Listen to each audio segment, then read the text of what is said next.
मोदी तो आज भी हैं, लेकिन वॉशिंगटन में ट्रंप छींक भी देते हैं तो भारत का बाजार भड़बड़ा कर गिर जाता है। करीब 5 लाख करोड़ एक दिन में निवेशकों के डूब गए। भारत के इतिहास में ऐसा अवसर पहली बार आया है। भारत का बाजार अक्टूबर 2024 के बाद से $1 ट्रिलियन घट गया है और चीन के बाजार का आकार 2 ट्रिलियन बढ़ गया है। जिन लोगों ने सरकार के भरोसे बाजार में पूंजी लगा दी, उनके दुख को कोई समझने पूछने वाला नहीं है। इस बाजार का कोई सरकार नहीं है। 2024 के चुनावों के दौरान प्रधानमंत्री मोदी और गृहमंत्री अमित शाह शेयर बाजार की खूब बातें किया करते थे। अब जब आपका पैसा डूब रहा है तो कोई बात ही नहीं कर रहा है। 24 फरवरी को शेयर बाजार में निवेशकों के 5 लाख करोड़ रुपए डूब गए।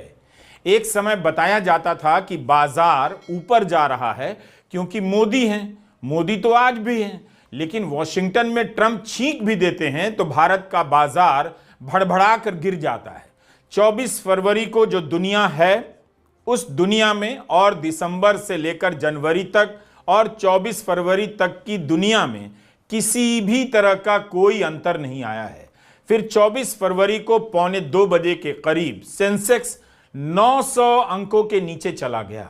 मीडिया में यह बात आ रही है कि करीब 5 लाख करोड़ एक दिन में निवेशकों के डूब गए।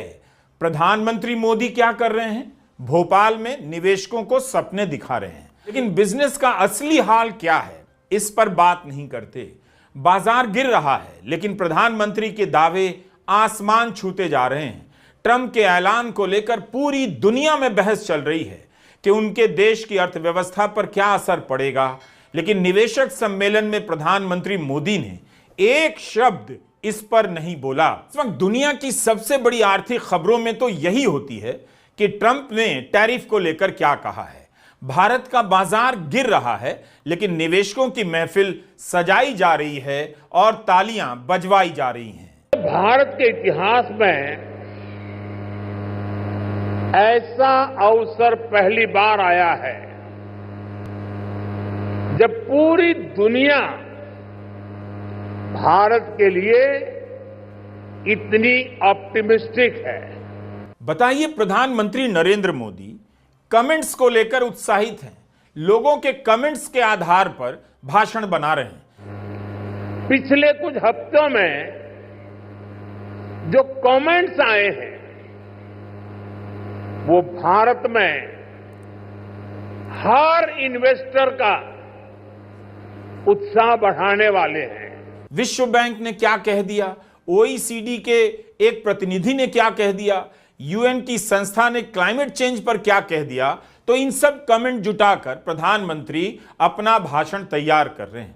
लेकिन इतने लंबे चौड़े भाषण में एक शब्द इस पर नहीं कि विदेशी निवेशक भारत से पैसे क्यों निकाले जा रहे हैं। आज के ही अखबार में खबर छपी है कि इन दिनों भारत का बाजार अक्टूबर 2024 के बाद से $1 ट्रिलियन घट गया है और चीन के बाजार का आकार 2 ट्रिलियन बढ़ गया है। चीन डबल हो गया, भारत का बाजार सूख कर इकहरा हो गया है। एक तरफ निवेशकों का भारत में विश्वास घटा है, लेकिन प्रधानमंत्री का भाषणों में विश्वास हर दिन बढ़ता ही जा रहा है। उनका सबसे बड़ा निवेश लगता है अब भाषण ही हो चुका है। क्या आपको यह बात परेशान नहीं करती कि निवेशकों का सम्मेलन हो रहा है, बड़े बड़े उद्योगपति आए हैं, प्रधानमंत्री मोदी ट्रंप की टैरिफ नीति पर बोलते ही नहीं। इतना क्या ट्रंप से घबराना? इसकी कभी रिपोर्ट ही नहीं आती कि निवेशक समिट में जो वादे हुए हैं, करार हुए हैं, असल में जमीन पर कितने उतरे हैं। यहां बैठे भारत के उद्योगपतियों के मन में क्या यह सवाल नहीं उठता होगा कि दुनिया में इतनी उथल पुथल मची है और ट्रंप की नीति पर एक लाइन नहीं है? यह भी नहीं कि टैरिफ राज आ रहा है, आप लोग कमर कस लीजिए, कोई चर्चा तक नहीं। जबकि ट्रंप ने प्रधानमंत्री मोदी के सामने टैरिफ को लेकर बातें की थी। प्रधानमंत्री मोदी के भाषण से आपको पता ही नहीं चलेगा कि जो विदेशी निवेशक है, उनका भारत से भरोसा घट गया है। वे हर महीने कई हजार करोड़ रुपया भारत के बाजार से निकाल रहे हैं और शेयर बाजार गिरता जा रहा है। अगर निफ्टी एक और महीना गिर गया तो 28 साल में पहली बार होगा जब निफ्टी लगातार 5 महीने तक गिरता रहेगा। अगर इन 3 दिनों में भी निफ्टी में गिरावट जारी रही तो 34 साल में तीसरी बार ऐसा होगा।